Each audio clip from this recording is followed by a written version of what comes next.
الشيطان الرجيم بسم الله الرحمن الرحيم الحمد لله رب العالمين بارئ الخلائق أجمعين والصلاة والسلام على جميع الأنبياء والمرسلين سيما من سمي في الآفاق بأحمد وفي الأرض بأبي القاسم محمد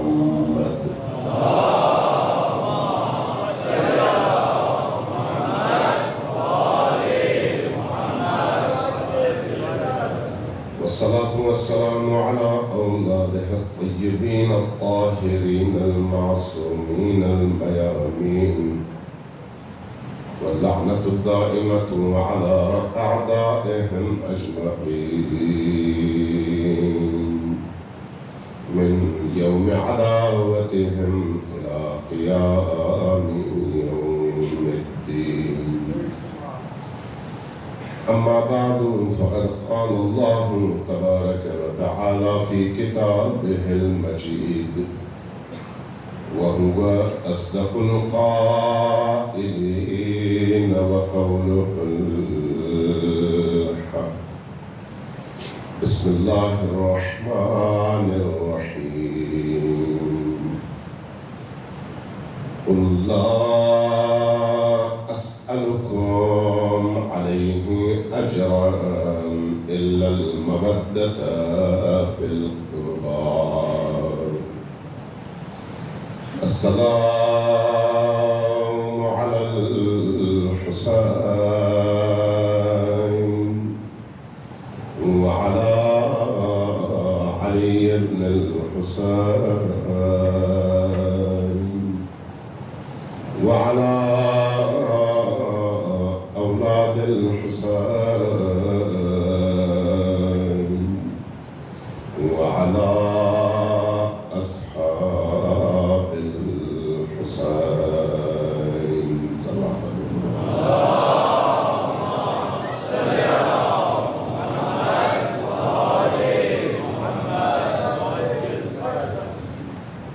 عزاداران سید الشہداء،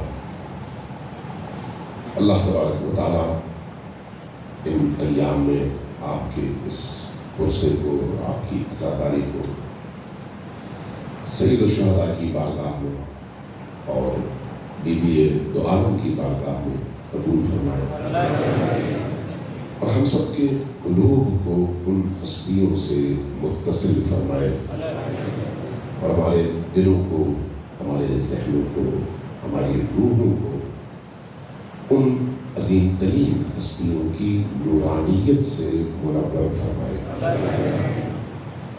میں نے پہلے کسی مجلس میں یہ اشارہ کیا تھا اور کل بھی اشارتاً، چونکہ موضوع تھوڑا سا کل اپنی نوعیت اور ضرورت کے اعتبار سے مختلف تھا، کیونکہ کل کی مجلس ظاہر ہے پاکستان کی عوام نے سننا تھا ٹی وی کے ذریعے سے، تو اس لیے کچھ ایسے سوالات کے جوابات دینے کی کوشش کی جس سے کم از کم سننے والوں کے اذہان کھل جائیں اور وہ جو الجھنیں اور غلط فہمیاں لوگ کربلا کے حوالے سے، امام حسین کے حوالے سے، قیام حسینی کے حوالے سے لوگوں کے ذہنوں میں پیدا کرتے ہیں اور گمراہ کرنے کی کوشش کرتے ہیں، ان کو تھوڑا سا جواب مل جائے۔ گفتگو کا سلسلہ تھا ائمہ اہل البیت علیہ السلام کا اس عالم کی روح کے ساتھ تعلق اور جو کچھ اس عالم میں حادثے، حوادث، واقعات ہوتے ہیں ان کی حقیقتیں۔ جیسے میں نے پہلے عرض کیا تھا کہ جب چاند نظر آتا ہے تو صرف چاند کا نظر آنا ایک مادی امر نہیں ہے، بلکہ وہ تبدیلی اس پورے کائنات میں نظر آتی ہے۔ وہ جو تبدیلی ہے وہ حقیقت عالم ہے، اگرچہ اس حقیقت عالم کو ہر انسان ان مادی آنکھوں سے دیکھنے کی کوشش بھی کرے تو اس تک پہنچ نہیں سکتا. لیکن حقیقت ہے. اس کی چھوٹی سی مثال ہمارے اپنے بدن میں ہے. اگر کسی بدن کے حصے میں درد ہو تو اس کو صاحب درد تو محسوس کرتا ہے، لیکن سامنے بیٹھا ہوا شخص اس درد کو دیکھ نہیں سکتا. اس کائنات کو جب درد اٹھے تو اس درد کو بھی وہی محسوس کر سکتے ہیں جو روح کائنات سے متصل ہو جائیں. عزاداری سید الشہداء اور حب آل محمد کے درمیان ایک بڑا گہرا تعلق ہے اس خالص سے. یہ جو محبت اہل البیت ہے، مودت اہل البیت ہے، عشق اہل البیت ہے، اس میں جتنا اضافہ ہوتا چلا جاتا ہے پردے ہٹتے چلے جاتے ہیں. جیسے پردے ہٹتے چلے جاتے ہیں انسان اس عالم کی حقیقتوں سے آشنا اور آشنا تر ہوتا چلا جاتا ہے. اس لیے یہ کہا گیا ہے کہ جس طرح سے آپ نماز میں ہر روز نماز پڑھتے ہیں اور ہر روز انہی کلمات کا تکرار کرتے ہیں، اسی طرح ذکر اہل البیت بھی ہمارے ہر روز کا ورد ہونا چاہیے اور ہر روز ان کے ذکر سے ہمیں اپنی روحوں کو معطر کرتے رہنا چاہیے، اس لیے کہ ان کا ذکر دلوں پر پڑے زنگ کو، غبار کو، کثافتوں کو دھونے کا سبب ہے اور روح کی تراوت کا سبب ہے.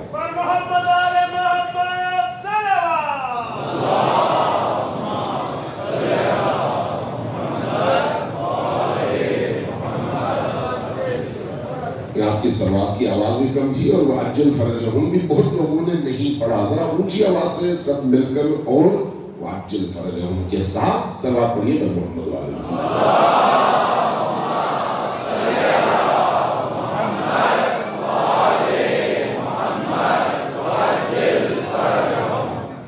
میں پڑھ رہا تھا شیخ عباس قمی جو صاحب مفاتیح الجنان ہیں، ان کو محدث قمی بھی کہا جاتا ہے، اور ان کے علاوہ بہت سارے بزرگ جیسے شیخ جعفر شوستری لکھتے ہیں کہ جب محرم الحرام کا مہینہ شروع ہوتا ہے تو کائنات کا ذرہ ذرہ حسین کی یاد میں ہوتا ہے. کائنات کا ذرہ ذرہ ہوتا ہے، لیکن کائنات کی مختلف ذروں اور مختلف مخلوقات کے رونے کی نوعیت میں فرق ہے. جیسے انسان کسی اور طرح سے روتا ہے، پرندہ کسی اور طرح سے روتا ہے، پھر پرندوں میں ہر پرندہ کسی اور طرح سے روتا ہے، لیکن روتے سب ہیں. کیوں روتے ہیں؟ اس لیے کہ جو شعور مختلف انواع کے ہیں اور کائنات کا کوئی ذرہ بے شعور نہیں ہے. کائنات میں آپ دیوار کو دیکھتے ہیں، چھت کو دیکھتے ہیں، پنکھوں کو دیکھتے ہیں، کپڑے کو دیکھتے ہیں، آسمانوں کو دیکھتے ہیں، زمینوں کو دیکھتے ہیں، اگرچہ بے روح چیزیں آپ کو نظر آتی ہیں، لیکن شعور کی ایک ایسی نوعیت ہر موجود میں جس کو آپ مخلوق کہتے ہیں موجود ہے، اور وہ اپنے اس شعور کے تحت ذکر خدا میں بھی مصروف ہے اور یاد اہل البیت میں بھی مصروف ہے. جو قرآن کریم میں 6 سورتوں کا آغاز سبح سے ہوتا ہے یا یسبحو سے. سبح یعنی تسبیح کی، یسبحو تسبیح کرتے ہیں اور ہمیشہ کرتے رہتے ہیں، مضارع کا صیغہ. یہ جو قرآن کریم میں جن سورتوں کا آغاز سبح اور یسبحو سے ہوتا ہے، اس میں آپ دیکھیں 2 طرح کی تعبیریں اللہ نے استعمال کی ہیں. سبح للہ من فی السماوات ومن فی الارض، یا سبح للہ ما فی السماوات وما فی الارض. من فی السماوات یعنی جو بھی آسمان میں یا زمین میں موجود ہے. جو بھی سے مراد وہ چیزیں جن میں روح موجود ہے. من استعمال کیا جاتا ہے ان کے لیے جن کے اندر روح موجود ہو، جیسے انسان ہے، جیسے فرشتے ہیں، جیسے باقی جانور ہیں، من فی السماوات ومن فی الارض، جو کچھ بھی آسمان اور زمین میں باروح موجود ہے، وجود موجود ہے، مخلوق موجود ہے، ذکر خدا میں مصروف ہے۔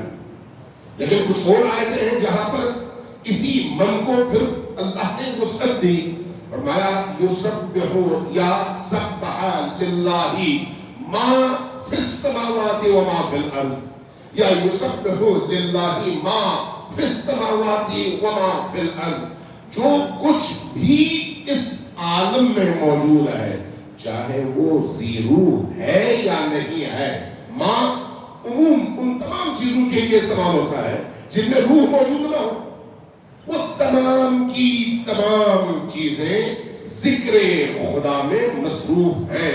یسبح للہ ما فی السماوات وما فی الارض۔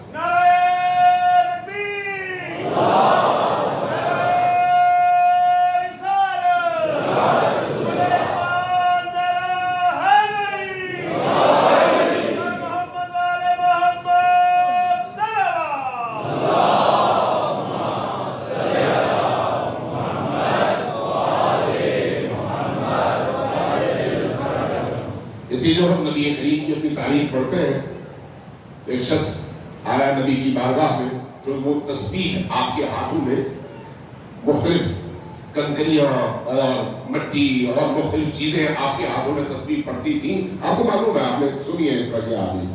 لیکن ایک واقعہ حضرت زہرا سلام اللہ علیہا کے رشتے کے حوالے سے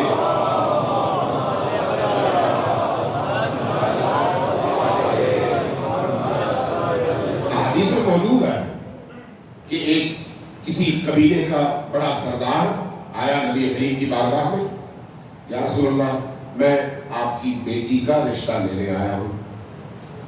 فرمایا خاموش رہے، یعنی خاموش رہے۔ اس نے جب دوبارہ کہا تو فرمایا یہ فیصلہ اللہ تبارک و تعالیٰ نے کرنا ہے، میں نے نہیں کرنا۔ اس اثنا میں اس کو یہ گمان ہوا کہ شاید کسی خاص وجہ سے نبی کریم ٹال رہے ہیں، لہذا اس نے اپنے فضائل بتانے شروع کر دیے اور کہنا شروع کر دیا، یا رسول اللہ میرے پاس اتنے باغات ہیں، اتنی جائیدادیں ہیں، اتنے گھر ہیں، اتنی حویلیاں ہیں، اتنے اونٹ ہیں، اتنی سواریاں ہیں، تو میں اتنی تمام چیزوں کا مالک ہوں تو یقیناً آپ کی بیٹی کو بڑا خوش رکھوں گا۔ جیسے یہ اس طرح کی چیزیں بیان کرنی شروع کر دی، نبی کریم صلی اللہ علیہ وآلہ وسلم کے چہرے اقدس پر جلال کے آثار نمودار ہوئے۔ آپ نے زمین پر ہاتھ رکھی، یوں زمین سے کچھ سنگریزے اٹھائے، یوں اس کے سامنے پھینکے، یہ جو سنگریزے پھینکے یہ ہیرے اور جواہرات میں بدل گئے اور رسول کریم کی تسبیح پڑھنے لگے۔ تم مادی چیزوں کو معیار بنا کر مجھے قائل کرنا چاہتے ہو؟ یہ سارا عالم ہماری ٹھوکر پر ہے، یہ سارا عالم ایک طرف اور ہمارے قدموں کی دھول ایک طرف۔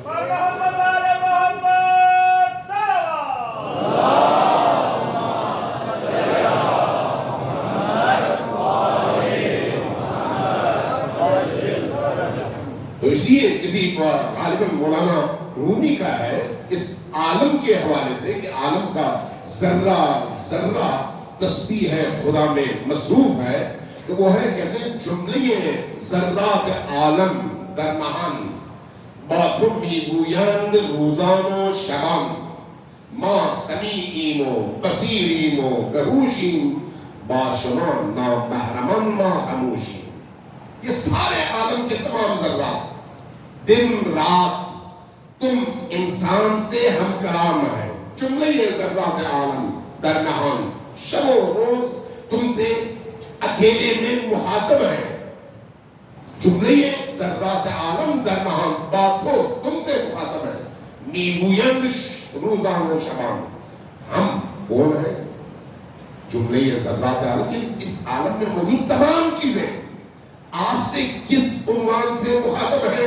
ما سمیعین، ہم سنتے ہیں، بہوشین، ہم میں ہوش، عقل، استعداد، عقل نہیں شعور موجود ہے، ادراک کی قوت موجود ہے، ما سمیعین ہو، بصیرین ہو، بہوشین، اور ہم دیکھتے بھی ہیں، لیکن ان کے دیکھنے کی نوعیت ہو رہا ہے، ان کے فہم کی نوعیت ہو رہا ہے، ان کے شعور کی نوعیت ہو رہا ہے، وہ نہیں ہے جو انسان کیا ہے، ما سمیعین و بصیرین و بہوشین، لیکن باشما نامحرمن ما خموشین، چونکہ تم نامحرم ہو اس لیے تم سے ہم پردے میں ہیں، تم سے ہم پردے میں۔ یہ جو آپ فقہی احکام میں بھی دیکھتے ہیں کہ اپنی ناموس کے پردے کا حکم ہے، کیوں؟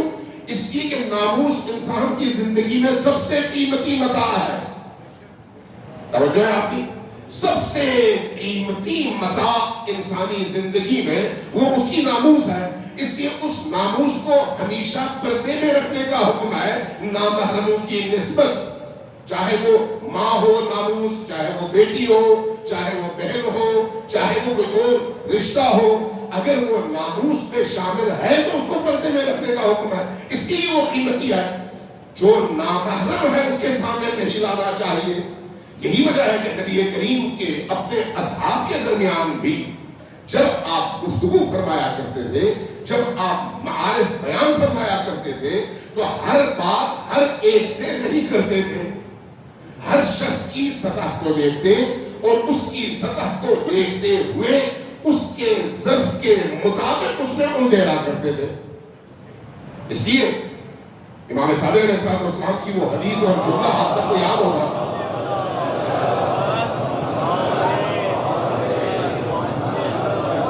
جو فرمایا نکلم الناس بقدر عقولہم، لوگوں سے ہم ان کے ظرف کے مطابق، ان کے برتن کے مطابق گفتگو کرتے ہیں۔ یہی وجہ ہے کہ نبی کریم کے اپنے اصحاب کے درمیان، اصحاب تو سب تھے جنہوں نے بھی دیکھا، جنہوں نے بھی محبت کی، جو بھی ایمان لائے اور جنہوں نے نبی کریم کا ساتھ دیا، جنہوں نے وفا کا مظاہرہ کیا، جنہوں نے جان اور اپنے بدن کے خون کے آخری قطرے تک نبی اور نبی کی آل کا ساتھ دیا، ہماری جانیں ان پر قربان ہو، ہم ان کو اپنے سر کا تاج سمجھتے ہیں۔ وہ سارے کے صحابہ موجود تھے، سارے کے سارے صحابہ، لیکن انہی صحابہ میں ایک دوسرے کے درمیان فرق آسمان اور زمین کا تھا، انہی کے درمیان ایک سلمان تھا، دوسرا ابو ذر تھا، تیسرا مقداد تھا، چوتھا ابو ایوب انصاری تھا۔ نبی کریم کے اپنے اصحاب میں بھی ہر طرح کے اصحاب تھے، لیکن ہر ایک اپنے ظرف کے مطابق اس بحر بے قرار سے حاصل کرتا تھا۔ لیکن اس کا مطلب یہ نہیں ہے کہ سب برابر تھے، جس کا ظرف جتنا چھوٹا وہ اتنا چھوٹا، جس کا ظرف جتنا بڑا وہ خود اتنا بڑا۔ اس لیے حضرت سلمان کے حوالے سے ایک حدیث استاد شہید مطہری نے کہیں پر نقل کیا، بہت بڑا عرصہ ہوا میں نے وہ پڑھی تھی، اچانک ذہن میں آ گئی۔ فرمایا کہ حدیث نبی کریم سے نقل ہوئی کہ لو علم ابو ذر ما فی قلب سلمان لقتلہ، اگر ابو ذر کو سلمان کی فکری سطح اور اس کے ادراک کا اندازہ ہو جائے کہ سلمان ہم اہل البیت کو کس طرح سے دیکھتا ہے، تو ان کا ظرف چھوٹا ہے سلمان کی نسبت، برداشت نہیں کر سکیں گے، کھڑے ہو جائیں گے ان کے خلاف، کیوں؟ اس لیے کہ ان کا ظرف چھوٹا ہے۔ اس لیے یہ یاد رکھیے، دین کے معاملے میں آپ کے معاشرے کے اندر ہر طرح کے لوگ ہیں، ہر طرح کے لوگ، کوئی کچھ سوچتا ہے، کوئی کچھ سوچتا ہے۔ اللہ کی بارگاہ میں ہر شخص اپنی عقل اور اپنے فہم کے مطابق جواب دہ ہے۔ میں جتنا سمجھتا ہوں میں اتنا جواب دہ ہوں، ایک اور فرد جتنا ادراک اور فہم رکھتا ہے وہ اتنا ہی جواب دہ ہے۔ اس لیے انسان اللہ کی بارگاہ میں جواب دہی میں بھی برابر نہیں ہے۔ ہر شخص اپنے فہم، اپنے علم، اپنے ادراک، اپنے اس شعور کے مطابق اللہ کی بارگاہ میں جواب دہ ہے۔ اس لیے ایک شخص جس میں عقل کم ہے وہ اتنا ہی کم ذمہ دار ہے، جو زیادہ ہوشیار ہے وہ اتنا ہی زیادہ ذمہ دار ہے. لہذا جو لوگ چالاکیاں کرتے ہیں نا وہ سب سے زیادہ پھنستے ہیں. جو لوگ سیدھے سادے ہوتے ہیں وہ نکل جاتے ہیں. اس لیے احادیث میں آیا ہے, یہ احادیث میں ہمیں بتایا گیا ہے کہ اکثر اہل الجنتی هم الملاح, جنت جانے والے اکثر لوگ وہ ہیں جو بڑے سیدھے سادے ہیں, جن کو بہت ساری چیزوں کا اندازہ ہی نہیں ہوتا, جو ان کو سمجھ آتا ہے اسی پر عمل کرتے ہیں اور نکل جاتے ہیں. اللہ بھی ان کو اتنی ہی آسانی سے آگے جانے دیتا ہے. ہنستا کون ہے؟ وہ جس کو معلوم تھا اس کے باوجود اس نے چالاکیاں کی. وہ جس کو معلوم تھا, جس کی عقل کام کرتی تھی, جس کے اندر شعور تھا, اور اس نے اپنے شعور, اپنی عقل, اپنے فہم کے مطابق اپنی ذمہ داری نہیں نبھائی اور چھوٹی چھوٹی خواہشات کے لیے دین خدا کو تمسخر کا نشانہ بھی بنایا اور بیچا بھی. اس لیے سب سے زیادہ پکڑ ان لوگوں کی ہوگی جن کے پاس علم تھا, عمل نہیں تھا. سب سے زیادہ. کیوں؟ اس لیے کہ اللہ کی بارگاہ میں سب برابر نہیں ہیں اور ہر شخص اپنے علم, اپنے فکر, اپنی سوچ اور اپنے ادراک کے مطابق جواب دے ہے. آتے ہیں واپس اپنی گفتگو کی طرف. ایک دفعہ سلوات بھیجیے محمد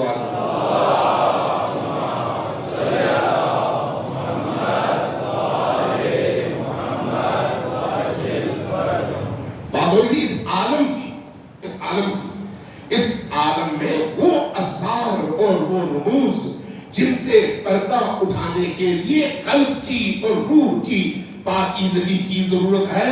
جتنا پردہ اٹھتا چلا جائے گا, آدم انسان ان اسرار اور رموز سے آگاہ اور آشنا ہوتا چلا جائے گا. ہم جیسے لوگ کتابیں پڑھتے ہیں, کتابیں پڑھ کر جو باتیں سمجھ آتی ہیں ان کو سمجھتے ہیں اور دوسروں کو بھی بتا دیتے ہیں, لیکن ہم اس لیے صرف کتاب کی حد تک ہیں. کچھ لوگ پریکٹیکل ہیں. پریکٹیکل جو لوگ پریکٹیکل ہیں وہ کیا کرتے ہیں؟ وہ پڑھ کر نہیں بلکہ لمحہ بلمحہ, مرحلہ بمرحلہ, درجہ بدرجہ اپنے اندر کی طہارت کے ذریعے سے اس مقام تک پہنچتے ہیں. دونوں میں بڑا فرق ہے. ایک جانتا ہے اور دوسرا دیکھتا ہے. توجہ ہے میں نے کیا عرض کیا؟ ایک جانتا ہے اور دوسرا دیکھتا ہے. ابو سعید ابو الخیر اور ابو علی سینا کے حوالے سے ایک واقعہ بعض جگہوں میں بعض بڑے علماء نے نقل کیا ہے. ابو علی سینا اپنے زمانے کے بہت بڑے فیلسوف, بہت بڑے فلسفی, بہت بڑے عالم, 1000 سال گزر گئے, آج بھی ان کے افکار دنیا میں پڑھائے جاتے ہیں. 1000 سال گزرنے کے باوجود آج کا انسان اس 1000 سال پرانے انسان کی فکر کے مقابلے میں بوڑھا اور چھوٹا لگتا ہے. اس سے اندازہ لگائے کتنا بڑا آدمی تھا. دوسری طرف ابو سعید ابو الخیر تھا, عارف, باطنی حوالے سے بڑا پاکیزہ انسان. دونوں کے شاگردوں کا ایک بہت بڑا حلقہ بھی تھا, تو دونوں کو شاگردوں نے کہیں پر جمع کیا, دونوں کو ایک دوسرے کے ساتھ بٹھا دیا, بیٹھ گئے, ایک دوسرے کے ساتھ مباحثہ کرنے لگے حقائق عالم کے حوالے سے, اس جہان بینی کے حوالے سے, کائنات کی شناخت کے حوالے سے, اللہ کی شناخت کے حوالے سے, اسرار و رموز کے حوالے سے ایک دوسرے کے ساتھ گفتگو شروع ہوئی. 3 دن مباحثوں کا یہ سلسلہ جاری رہا. صرف نماز اور کھانے کے اوقات میں باہر آتے اور باقی اوقات میں اندر حجرے میں بیٹھ جاتے, کوئی اور نہ ہوتا, دونوں آپس میں گفتگو کرتے. 3 دن کے بعد دونوں نے بڑے ہنسی خوشی ایک دوسرے سے مسافرہ کیا اور اپنی اپنی راہ لی. ابھی جو شاگرد تھے یہ چلے گئے ابو سعید کے پاس, اس سے بھی پوچھا, اور آئے ابو علی کے پاس, ابو علی سینا کے پاس, اس سے بھی پوچھا. ان سے ایک دوسرے کے بارے میں پوچھا کہ وہ آپ کو ان 3 دن کے مباحثے کے بعد کیسے لگے. ابو علی سینا نے ابو سعید ابو الخیر کے حوالے سے کہا کہ میں جو کچھ جانتا ہوں وہ کچھ دیکھتا ہے. ہمارے درمیان فرق یہ ہے, میں جانتا ہوں علم کے ذریعے سے اور وہ دیکھتا ہے شہود کے ذریعے سے. چلے گئے ابو سعید کے پاس, اس سے کہا کہ آپ نے ابو علی کو کیسا پایا؟ کہا کہ میں جن جن مقامات اور جن جن منازل تک پہنچا ہوں وہاں پر میں نے اس اندھے کو علم کی لاٹھی ٹیک کر آتے دیکھا ہے. مطلب کیا ہے؟ ایک شخص کی آنکھیں بند ہیں, عقل کے دروازے کھلے ہوئے ہیں, اور سمجھتا ہے اور ادراک کی قوت کے ذریعے سے حقائق عالم کو کشف کرتا ہے، لیکن یہ علمی رستہ ہے۔ اور دوسرا شہود کے رستے کے ذریعے سے، یعنی قلب کے رستے کے ذریعے سے، پاکیزگی کے رستے کے ذریعے سے، طہارت قلب سے، ایمان کے ذریعے سے اور اپنے عمل کی پاکیزگی کے ذریعے سے اس مقام تک پہنچتا ہے کہ اسرار اور رموز کائنات کو اپنی نگاہوں کے سامنے دیکھتا ہے۔ اس کی ایک اور مثال ائمہ علیہ السلام کے اپنے شاگردوں میں آپ کو نظر آتی ہے۔ امام صادق علیہ السلام کے شاگرد ہیں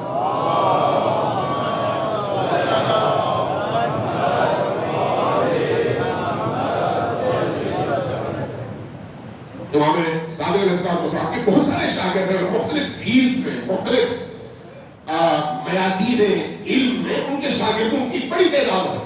ان میں ایک بڑے ان کے شاگرد جو ہے وہ ہے ابو بصیر۔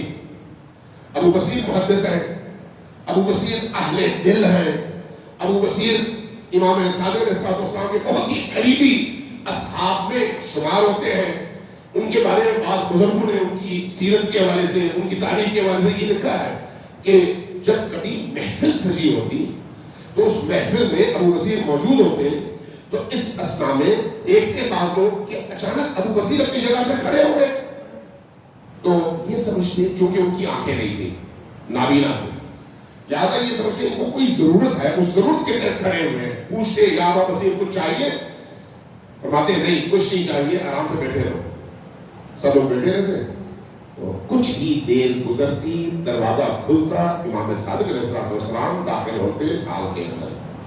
جیسے ہی امام داخل ہوتے باقی سارے لوگ احتراماً کھڑے ہو جاتے، اور اس کے بعد پھر ابو بصیر سے پوچھتے یا ابو بصیر آپ کی تو آنکھیں نہیں آئیں، تو آپ نے کیسے محسوس کیا کہ امام آ رہے ہیں اور آپ ہم سب سے پہلے کھڑے ہو گئے، ہم آنکھوں والے آپ سے پیچھے رہ گئے؟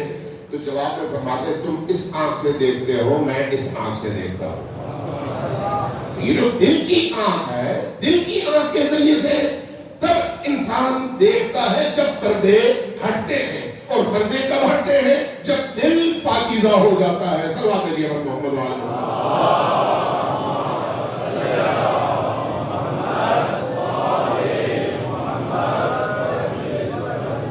تو اس حوالے سے محرم کے اسرار، عاشورہ کے اسرار، غم حسین کے اسرار، ان اسرار کو دیکھنے کے لیے ان آنکھوں کی بصارت نہیں بلکہ دل کی بصیرت چاہیے۔ اگر دل میں بصیرت موجود ہو، روشنی موجود ہو، تو انسان اپنے ارد گرد تمام موجودات کو غم حسین میں گریہ کن کیفیت میں دیکھنے لگتا ہے۔ شیخ عباس قمی نے جو واقعہ نقل کیا بڑا عجیب تھا۔ شیخ عباس قمی کوئی معمولی شخصیت تو نہیں ہے، کہ میرے ایک دوست تھے، مجتہد تھے، حج پہ چلے گئے، حج سے واپس آئے، پیدل چلانا تھا، آج سے 70 سال پہلے، تقریباً 70 سال پہلے، یہ اپنی سواری میں واپس آ رہے تھے، البرز کی پہاڑیوں کے قریب ایک آبادی سے گزرے، آبادی نہیں ایک بیابان سے، اور ایک بوڑھے سے ملاقات ہوئی، دیکھا بڑا نورانی بزرگ ہے، قریب میں پوچھا، نام پوچھا، اس نے اپنا بتایا، کہا کہ کب سے اس صحرا میں زندگی بسر کر رہے ہو؟ کہا کہ تقریباً 20 سال ہو گئے، اللہ کی عبادت کرتا ہوں اور یہاں پر بھیڑ بکریاں پالی ہوئی ہیں اور ان کے ساتھ زندگی بسر کرو۔ پوچھا کہ ان 20 سالوں میں اس علاقے میں آپ نے کوئی ایسی چیز دیکھی جو آپ کو عجیب لگے اور آپ کو متاثر کرے؟ کہا ہاں۔ کہا وہ کیا؟ کہا کہ باقی انسانوں سے اور آبادیوں سے میں کٹا ہوا ہوں، تو اس لیے اکثر مجھے تاریخیں یاد نہیں رہتی کہ آج کون سی تاریخ ہے، کون سا مہینہ ہے، کون سا وقت ہے، لیکن ایک تاریخ مجھے ہمیشہ پتہ چلتی ہے۔ وہ کیا؟ کہا کبھی کبھی میں دیکھتا ہوں، سال میں ایک دفعہ اس طرح کا ہوتا ہے کہ یہ سارے جانور جو اس صحرا میں اور جنگل میں پلتے ہیں، یہ آ جاتے ہیں میرے ارد گرد، اور ان میں وحشی بھی ہیں جیسے چیتے یا بھیڑیے یا لومڑیاں یا گیدڑ اور اس طرح کے جانور جو شکاری ہیں، اور ادھر سے وہ جانور بھی ہیں جو شکار بنتے ہیں، جیسے ہرن ہے، جیسے گلہریاں ہیں، جیسے خرگوش ہیں، جیسے اور جانور۔ لیکن جب وہ وقت آتا ہے تو یہ سارے جانور میرے ارد گرد اکٹھے ہو جاتے ہیں، تو ابتدا میں کہ جب میرے ساتھ یہ ہوا تو مجھے سمجھ نہیں آئی، بعد میں پتا چلا کہ جس دن یہ سارے جانور اکٹھے ہو جاتے ہیں اور ایک دوسرے کو کچھ نہیں کہتے، وہ یکم محرم کی شب ہوتی ہے۔ یکم محرم کی شب یہ کیا ہے؟ یہ حکم اسرار عالم میں سے ایک سر ہے، ایک سر، ایک راز۔ کون پوچھتا ہے؟ جس کے دل کے اوپر سے پردے ہٹے ہوئے ہو۔ اور یہ جو اہل البیت کا جو واپس کرا کرتے ہیں، اہل البیت کے لیے یہ عالم، جیسے میں نے کل ایک جملہ عرض کیا تھا کہ آپ کے ہاتھ کی ہتھیلی کی طرح سے ہے، آپ کے ہاتھ کی ہتھیلی کی طرح سے، ان کی نگاہوں سے کوئی چیز چھپی ہوئی نہیں ہے، اس لیے کہ اللہ تبارک و تعالی نے اس عالم شہود میں ان کو وہ چیزیں عطا کی ہیں جو کسی اور مخلوق کو اللہ نے عطا نہیں کی۔ محمد آل محمد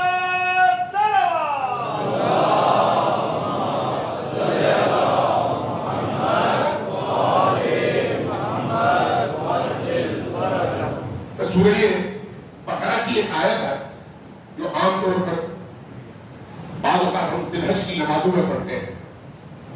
ارشاد ہوتا ہے کہ وَعِندَهُ مَفَاتِحُ الْغَیْبِ، اللہ کے پاس یا اللہ کے ہاتھوں میں یا اللہ کے اختیار میں غیب کی چابیاں ہیں۔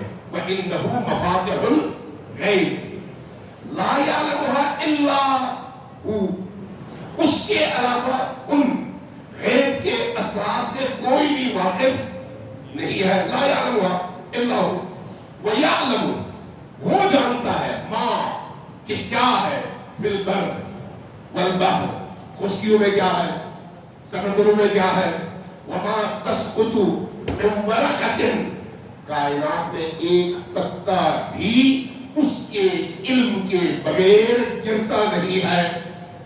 وما تسقط من ورقۃ الا یعلمها، وہ جانتا ہے۔ ولا حبۃ فی ظلمات الارض، زمین کے سینے میں ان ظلمات اور تاریکیوں میں اگر کوئی دانہ بھی ہے اور اگر کوئی خشکی ہے، اگر کوئی تری ہے، ولا رب ولا یابس الا فی کتاب مبین، ایک کتاب مبین ہے جس میں اللہ نے اس کو درج کیا ہوا ہے۔ یہ سورہ بقرہ کی ہے۔ یہ کون سا غیب کا مرحلہ ہے جو مختص ہے اللہ کی ذات سے؟ جب آپ غیب و شہود کی بات کرتے ہیں تو بعض اوقات ہم معاملے کو سمجھتے نہیں ہیں، اور ہمارے عام طور پر معاشرے میں فکری سطح کے کم ہونے کی وجہ سے مسائل کو ہم ایک دوسرے کے ساتھ خلط کر دیتے ہیں۔ ایک چیز ایک انسان کے لیے شہود ہے، دوسرے کے لیے غیب ہے۔ مثلا سامنے والے کو میں نظر آ رہا ہوں، میں اس کے لیے شہود کیا ہوں میں، لیکن مجھے اگر وہ نظر نہیں آ رہا تو وہ میرے لیے غیب ہے۔ اس کا تعلق میری سطح سے ہے، میرے مقام سے ہے اس مادی دنیا میں۔ اسی طرح سے عالم معنی میں بھی ہے۔ عالم معنی میں ایک غیب کا عالم ہے، وہ عالم جو صرف اور صرف اللہ کی ذات کے لیے مختص ہے، اس پہ کوئی اس کا شریک نہیں ہے۔ لا یعلمها الا هو، صرف وہی جانتا ہے، اور اس کے اسرار اور اس کی کنجیاں بھی اسی کے پاس ہیں۔ لیکن اسی عالم غیب سے جب چیزیں آہستہ آہستہ عالم شہود میں منتقل ہوتی ہیں تو عالم شہود میں اس عالم غیب سے قبول کرنے کے لیے ایسی ہستیوں کی ضرورت ہے جو وہاں سے قبول کریں اور مخلوقات کو اس سے آشنا اور آگاہ کریں۔ ذرا اس پر غور کرنے کی ضرورت ہے، اور اس موضوع پر غور کرنے کی ضرورت ہے۔ وہ عالم غیب ہے، اور عالم غیب کا عالم شہود کے ساتھ گہرا تعلق ہے۔ ایسا نہیں ہے کہ اللہ نے کائنات کو بنا دیا اور چھوڑ دیا، مخلوقات کو پیدا کر دیا اور چھوڑ دیا۔ جس نے مسلمان بن کر کلمہ پڑھا کہا بس کلمہ پڑھو اور آگے جو کرنا کرتے چلے جاؤ، اب تمہارا اس غیب کے عالم سے کوئی تعلق نہیں ہے۔ نہیں، اللہ کا ایک میکانزم ہے، اللہ کا ایک نظام ہے۔ آپ کا یہ جو موبائل ہے، آپ آف بھی رکھتے ہیں تو اس کو ٹریس کیا جاتا ہے، ٹریس کیا جاتا ہے۔ کیوں؟ ایک مرکز ہے، اس مرکز کے ساتھ آف ہونے کے باوجود اس کا اتصال موجود ہے، چونکہ ایک سسٹم کا وہ حصہ ہے، اس سسٹم سے وہ نکل نہیں سکتا۔ یہ جو انسانوں کے بنائے ہوئے نظام ہیں، انسانوں کے، چاہے وہ جنگی جہاز ہو، چاہے وہ مسافر بردار جہاز ہو، جن کو ایروناٹیکل انجینئرنگ سے دلچسپی ہے، وہ ان انجینئر حضرات سے پوچھ لیں۔ ہمارے ایک دوست وہ بتا رہے تھے کہ وہ پی آئی اے کے بہت سینئر انجینئر تھے، کہہ رہے تھے کہ ایک دن جہاز میں کوئی خرابی پیدا ہوئی، میں چلا گیا اور مجھے جب خرابی کا علم ہوا تو ہمارا ایک سیٹ اپ ہے، کوئی طریقہ کار ہے، اس کے تحت ہمیں ایئر بس کے مرکز کو پہلے میل کرنا پڑتا ہے، میل کرنے کے بعد ان سے اجازت لے کر پھر ہم اس کو ٹھیک کر سکتے ہیں یا کھول سکتے ہیں۔ کہنے لگے جیسے ہی میں نے خرابی دیکھی، میں نے کہا ان کو کیوں اطلاع دوں، میں خود کیوں نہ شروع ہو جاؤں، چونکہ ٹھیک تو میں نے ہی کرنا ہے۔ کہتے ہیں جیسے ہی میں نے پیچکس لگائی، چند لمحوں کے بعد میرے پیچھے سے دوسرے لوگ دوڑتے ہوئے آئے کہ ایئر بس والوں نے رابطہ کیا ہے کہ آپ کے فلان بندے نے فلان جہاز میں فلان جگہ پیچکس ماری ہے اور ہمارے علم میں لائے بغیر ماری ہے۔ یہ جو آپ کا انسانوں کا بنایا ہوا نظام ہے، اس نظام میں بھی وہ جو بنانے والا ہے اپنی مصنوع کو ہمیشہ خود سے متصل رکھتا ہے تاکہ اس کا کنٹرول رہے۔ وہ خالق جس نے اس پورے عالم کو خلق کیا ہے، اس عالم کو خلق کرنے کے بعد مخلوق کو اس کی مرضی پر نہیں چھوڑتا، اپنے کنٹرول میں رکھتا ہے، اگرچہ ان کو اختیار دیتا ہے۔ اور اس کنٹرول میں رکھنے کے لیے بھی اس نے جو وسائل پیدا کیے ہیں، وہ وسائل باقی تمام ان مخلوقات کی نسبت افضل، برتر اور ان سب سے اعلیٰ ایسی ہستیاں ہیں جن کو ہم محمد و آل محمد کہتے ہیں۔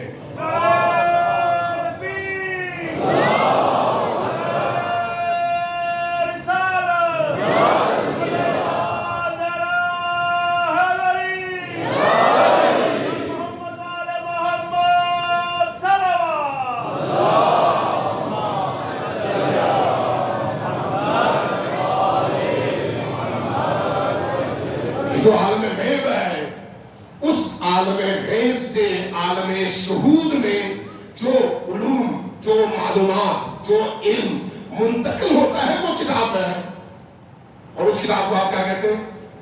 قرآن کریم۔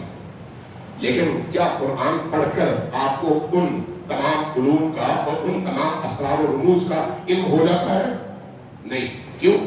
اس لیے کہ اسی کتاب کو پڑھ کر سمجھ کر اس کے ان اسرار تک پہنچنے کے لیے محرم اسرار کی ضرورت ہے، محرم اسرار کی۔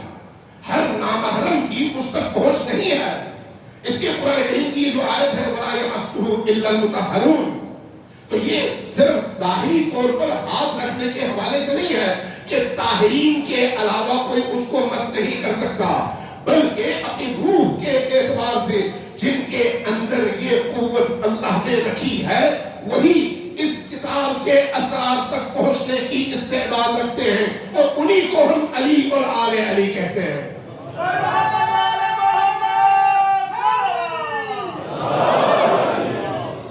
سلوات بھیجیے بر محمد و آل محمد۔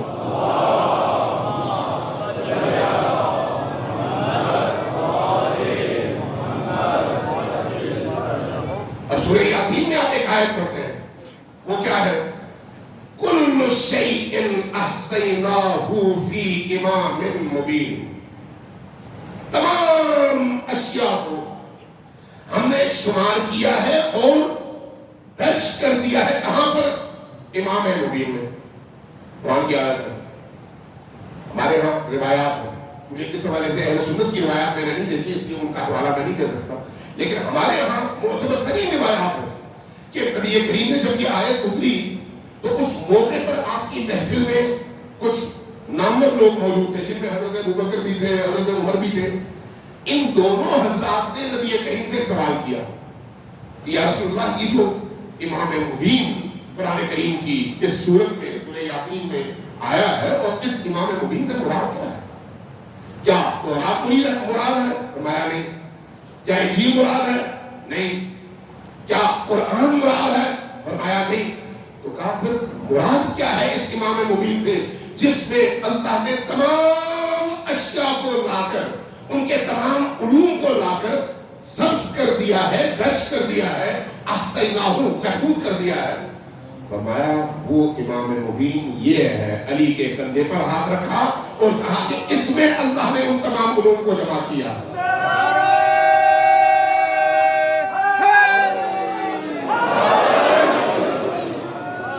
کیا اس کا مطلب یہ ہے کہ نبی کریم بائی پاس ہو گئے؟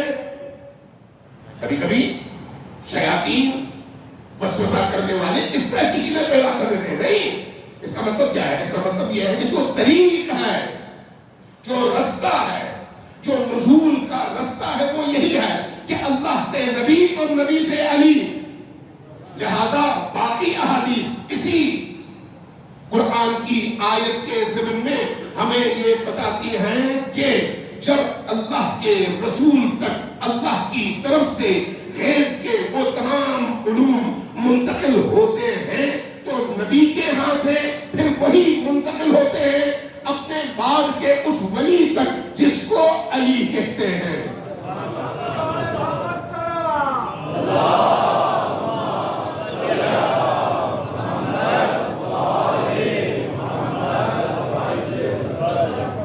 اس لیے جب ہم ائمہ اطہار کی بات کرتے ہیں تو ائمہ اطہار کو اس معنی میں دیکھتے ہیں کہ اللہ تبارک و تعالی نے غیب سے جو چیزیں ان ہستیوں کو نبی کے ذریعے سے منتقل کی ہیں اس حوالے سے یہ اس غیب کا علم رکھتے ہیں، اس غیب کا علم رکھتے ہیں. لیکن وہ جو مطلق ہے غیب، عالم غیب جس کی کنجی صرف اور صرف اللہ کے ہاتھ میں ہے، اس کا علم صرف اللہ کو ہے. لیکن اللہ اس میں سے تدریجی طور پر، چونکہ اللہ کا علم لامحدود ہے. اگر آپ یہ کہیں سارا علم آ گیا تو اس کا مطلب پیچھے کچھ باقی نہیں رہا تو وہ ہو گیا محدود. اللہ کا علم لامحدود ہے. جب لامحدود ہے تو ضرورت کے مطابق وہ علم منتقل ہوتا رہتا ہے اور ہوتا رہے گا.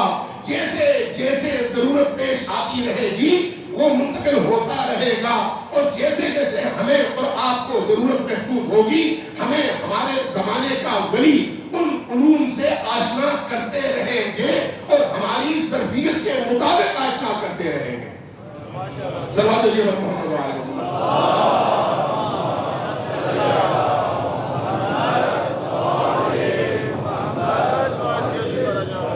اس لیے جب ہم ائمہ اطہار کے حوالے سے متعدد اور مختلف روایات پڑھتے ہیں، چاہے وہ امیر المومنین کی ذات ہو، چاہے وہ حتیٰ حضرت زہرا سلام اللہ علیہا کی ذات ہو، چاہے وہ امام حسن مجتبیٰ اور امام حسین کی ذات ہو، چاہے ان کے بعد کی ذاتیں ہوں، تو ان کی زندگی کے مختلف گوشوں میں ہم مختلف چیزیں پڑھتے ہیں اور سنتے ہیں کہ فلان جگہ انہوں نے یہ کہہ دیا، فلان جگہ انہوں نے یہ کہہ دیا، فلان جگہ انہوں نے یہ کر دیا، اور اس سے پھر استشہاد بھی کرتے ہیں، یعنی ہم دلیل بھی قائم کرتے ہیں کہ وہ علم غیب جانتے تھے. تو یہ کیا ہے یہ سلسلہ؟ یہ سلسلہ وہی ولایت کا سلسلہ ہے جو اللہ سے شروع ہوتا ہے اور ہر زمانے کے ولی پر آ کر ٹھہر جاتا ہے، یہاں تک کہ آج کا دور اس ولی کا ہے جو اسی ولایت کی کڑی کا 12واں امام بھی ہے اور ستارہ بھی ہے، جس کو ہم امام اثر کہتے ہیں. اس کا مطلب کیا ہے؟ باقی ائمہ کے پاس بھی ہے لیکن آج ان کی ذمہ داری باقی نہیں رہی. ہر آنے والے امام نے جب ذمہ داری اٹھائی تو اس کے بعد سابقہ امام کی وہ والی ذمہ داری ختم ہو گئی. اب مخلوق تک اگر کوئی بات پہنچانی ہے، مخلوق کو خدا سے جوڑنا ہے، مخلوق کی ہدایت کرنی ہے، مخلوق کی ضرورتیں اللہ کے اس فیض سے پورا کرنی ہے، تو پھر اس زمانے کا ولی کرے گا اور سابقہ ائمہ بھی اسی سے کہیں گے. صلوات اللہ علیہ محمد و آل محمد.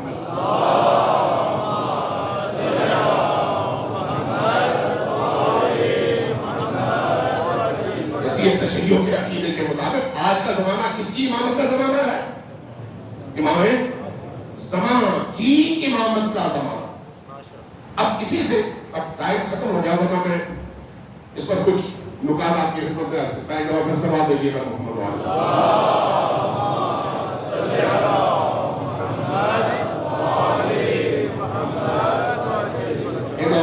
اونچی آواز سے سب مل کر واجب فرج ان کے ساتھ درود بھیجیے.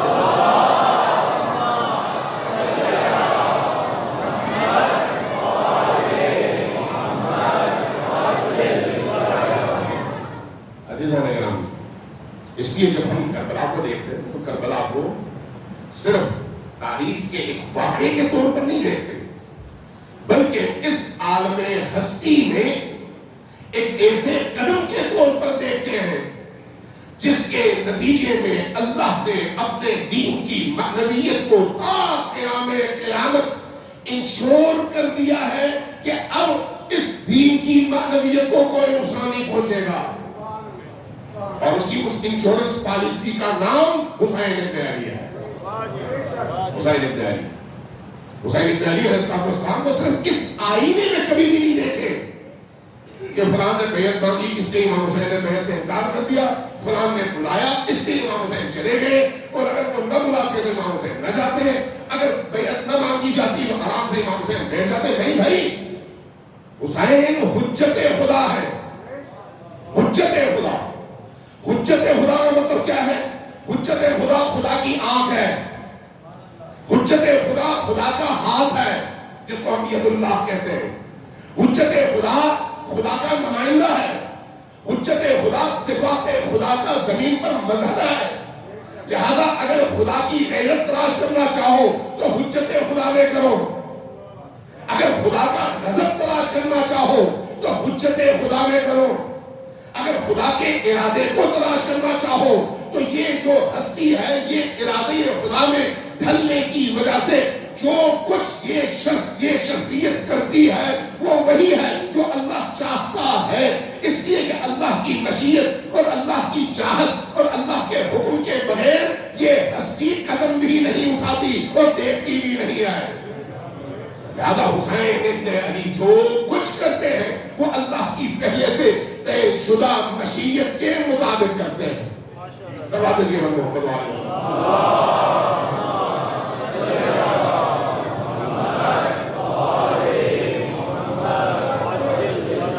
لہذا جب ان ہستیوں سے کوئی جڑتا ہے، ان ہستیوں کی معنویت سے کوئی جڑتا ہے، نام سے نہیں صرف معنویت سے، تو پھر وہی فیض کا سلسلہ ادھر بھی شروع ہو جاتا ہے. پردے اسی حساب سے جس حد تک وہ جڑتا ہے وہ پردے اسی حساب سے ہٹتے ہیں. یہ ایام، یہ راتیں خصوصاً ابتدائی راتیں اصحاب حسینی کی شہادتوں کو بیان کی جاتی ہے. ان راتوں میں شہادتیں بیان کی جاتی ہیں. ان اصحاب حسین میں مجھے نہیں معلوم، شاید ٹائم کم ہو اس لیے میں مختصر کر دیتا ہوں. ایک جو حسین ابن علی کے اصحاب میں ایک بڑا نام، اگر آپ سے کہا جائے کہ فلان شخصیت اصحاب حسینی میں سب سے روشن اور چمکتا ہوا نام ہے تو کس کا نام فوراً ذہن میں آتا ہے؟ حبیب ابن مظاہر. حبیب ابن مظاہر. بعض روایتیں اگرچہ اس پر بعض لوگوں نے اعتراض بھی کیا ہے، بعض ٹیکٹیکل وجوہات کہتے ہیں، وہ یہ کہ نبی کریم ایک دفعہ مدینہ میں آپ نے دیکھا اور ایک بچے کو اٹھایا اور اس بچے کو یا نوجوان کو بوسے لینے شروع کر دیے اور پیار کرنا شروع کر دیا. اصحاب نے پوچھا کہ یا رسول اللہ، اس بچے میں ایسی کون سی خوبی تھی جس کی وجہ سے آپ نے اس بچے کا یوں بوسا دیا اور اس کو پیار کیا؟ فرمایا کہ میں نے دیکھا کہ یہ بچہ میرے حسین کے پیچھے پیچھے جا رہا تھا. جہاں جہاں میرا حسین قدم رکھتا یہ بچہ جا کر وہاں کی خاک اٹھاتا اور اپنی آنکھوں سے ملتا. اس لیے میں اس بچے سے پیار کرتا. بعض محدثین نے اس حوالے سے حبیب ابن مظاہر کا نام لیا ہے. البتہ بعض نے کچھ اور اصحاب کا تعین کیا کہ نہیں، یہ نہیں تھے وہ. حبیب ابن مظاہر ان شخصیات میں سے ہیں جو نبی کریم کے اصحاب میں شمار ہوتے ہیں، جس کو صحابی کہا جاتا ہے. اگر صحابی کی کوئی تکریم ہے، کوئی تقدس ہے، کوئی مقام ہے اور صحابی کے خلاف چھوٹے سے چھوٹا قدم اگر جرم ہے تو پھر بہترین صحابی حبیب ابن مظاہر، بہترین صحابی حبیب ابن مظاہر اور میثم تمار بازار میں کٹھے ایک دوسرے کے، ایک وہ بھی گھوڑے پر سوار اور یہ بھی گھوڑے پر سوار، ان کے گھوڑوں کی گردنیں ایک دوسرے کے ساتھ جڑی ہوئی، ایک دوسرے کے چہرے کی طرف دیکھ کر مسکرائے۔ حبیب نے کہا میں ایک ایسے شخص کو دیکھ رہا ہوں، میثم کو دیکھتے ہو، میثم تمار، فرمایا کہ میں ایک ایسے شخص کو دیکھ رہا ہوں جس کا پیٹ نکلا ہوا ہے تھوڑا سا، اور جس کے سر پر یہاں سے بال گرے ہوئے ہیں، لیکن ایک وقت آئے گا علی کے عشق کے جرم میں اس کے ہاتھ بھی کاٹے جائیں گے، زبان بھی کاٹی جائے گی، اور اس کو درخت پر لٹکا بھی دیا جائے گا۔ یہ کہا تو میثم مسکرائے، مسکرانے کے بعد کہا کہ ہاں میں بھی ایک ایسے سرخ اور سفید چہرے والے بڑے انسان کو دیکھ رہا ہوں جس کی گردن سے اس کا سر اتارا جائے گا، اور جو سر اتارے گا وہ حرامزادہ ہوگا، اور پھر یہ لوگ اس سر کو لے کر جائیں گے اور بازاروں میں پھرائیں گے۔ ساتھ میں بہت سارے لوگ کے بازار کا سننے والے موجود تھے، دونوں ایک دوسرے سے جدا ہوئے تو لوگوں نے تمسخر اڑانا شروع کر دیا تھا، وہ کیسی باتیں کرتے ہیں ایک دوسرے کے بارے میں۔ اس اسنا میں رشید حجری آئے وہاں پر، فرمایا کہ نہیں یہ مذاق نہیں کر رہے، بلکہ میثم نے جو گفتگو کی ہے وہ آدھی کیا ہے، اگلا حصہ بیان نہیں کیا۔ تو پوچھنے والوں نے پوچھا کہ اگلا حصہ کیا ہے؟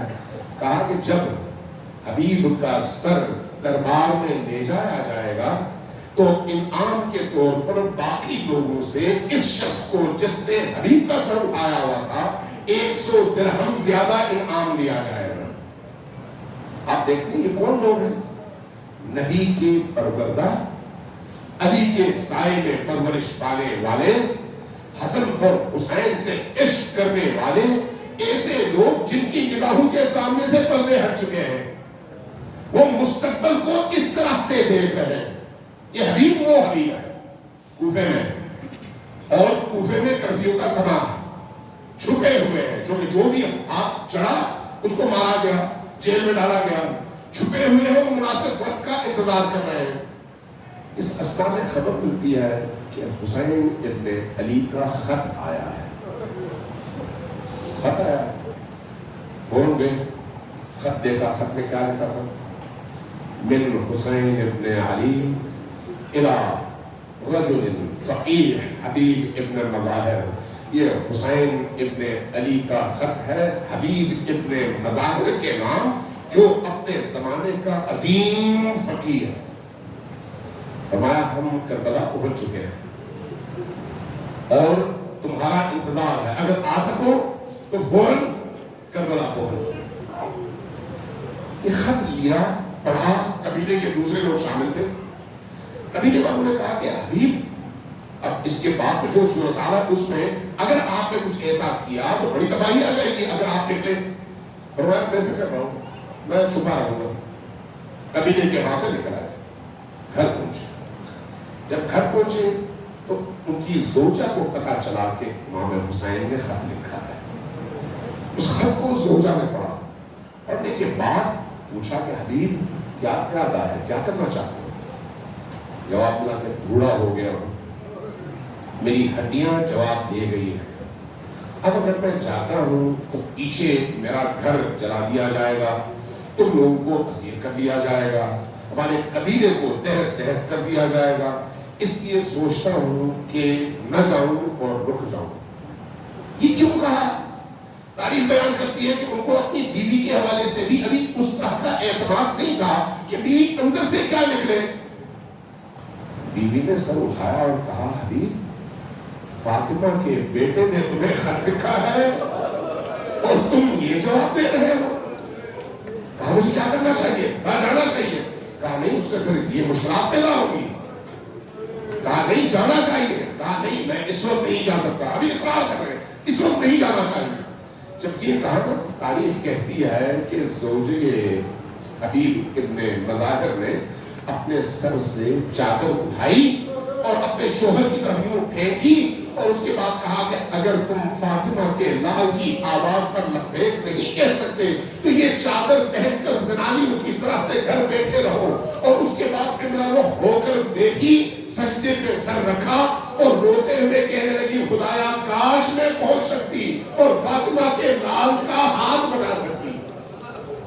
جب یہ منظر دیکھا حبیب اٹھے, بیوی کو حوصلہ دیا, کہا کہ بے فکر رہو, میں صرف تمہیں آزما رہا تھا. غلام کو اپنا گھوڑا دیا اور اس کو رستہ سمجھایا کہ کس رستے سے کہاں جا کر تمہیں انتظار کرنا ہے.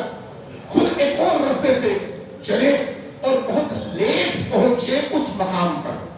تاریخ کہتی ہے کہ جب وہاں پر پہنچے, چھپ چھپ کر جا رہے تھے, تو جب وہاں پر پہنچے تو دیکھا غلام گھوڑے سے کہہ رہا تھا کہ گھوڑے مالک نہیں آیا, بہت دیر ہو گئی, اب اگر مالک نہ آئے نا تو پھر تم تیار ہو جاؤ, میں اور تم چلتے ہیں زہرا کے لال کی مدد کرنے کے لیے. حبیب کہتے ہیں جیسے ہی یہ بات حبیب نے سنی ایک دفعہ سجدے میں گر پڑا, کہا کہ حبیب غلام زادے اس طرح سے حسین سے عشق کا اظہار کر رہے ہیں تو آزاد لوگوں کی کس طرح کی کیفیت ہونی چاہیے. غلام کو لیا کربلا کی طرف روانہ ہوئے.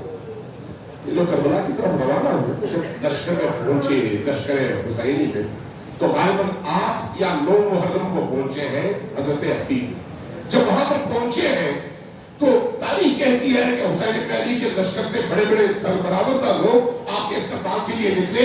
آپ گھوڑے سے اترے, جیسے ہی خیمے میں پہنچے اور السلام علیکم یا ابا عبداللہ الحسین کہہ کر سلام کیا تو ایک دفعہ ایک عجیب کیفیت طاری ہو گئی خیموں کے اندر. کچھ دیر بیٹھے, ابھی گفتگو کا سلسلہ جاری تھا, تو قاصد نے آ کر خبر دی کہ علی کی بیٹی زینب کہہ رہی ہے کہ میرا سلام حبیب تک پہنچا دو, میرا سلام حبیب تک پہنچا. جیسے ہی یہ سنا رو پڑے, روتے ہوئے کہنے لگے بھائی علی کی بیٹیوں پر ایسا وقت آ گیا ہے کہ حبیب جیسے شخص کے آنے پر بھی زینب سلام اللہ علیہا اس حد تک خوش ہو اور ان کو عالم بے کسی میں امید نظر آئے, امید نظر آئے. حبیب کون ہے؟ حبیب کون ہے؟ حسین کا عاشق, حسین کا عاشق. لہذا جب صبح عاشور یہی حبیب میدان میں آئے اور لڑائی لڑی اور دشمنوں کو فنار کیا. ایک وقت جب گھوڑے سے نیچے گرے نا تو گرنے کے بعد ایک دفعہ آواز دی, السلام علیکم یا حسین, اے میرے مولا حسین آپ پر میرا آخری سلام ہو. حسین پہنچے, حبیب کے سرحانے پہنچ کر سر اٹھایا, اپنے زانوں پہ رکھا, رکھنے کے بعد کہا حبیب تو کتنا عظیم انسان تھا جو ایک رات میں پورا قرآن ختم کر دیا کرتا تھا. تو کیسا عظیم انسان تھا جس کے دل کا ہر ذرہ ہم اہل البیت کے عشق سے منور تھا. یہ کہہ کے چلے جا رہے تھے اور حبیب کی آنکھوں سے آنسو روا تھے, یہاں تک کہ حبیب آغوش حسینی میں جام شہادت نوش کر گئے. جب یہ منظر سامنے آتا ہے تو پھر انسان عصر عاشور کی طرف پلٹتا ہے اور کیا دیکھتا ہے, مولا حسین آپ کی مظلومیت کتنی عظیم مظلومیت ہے.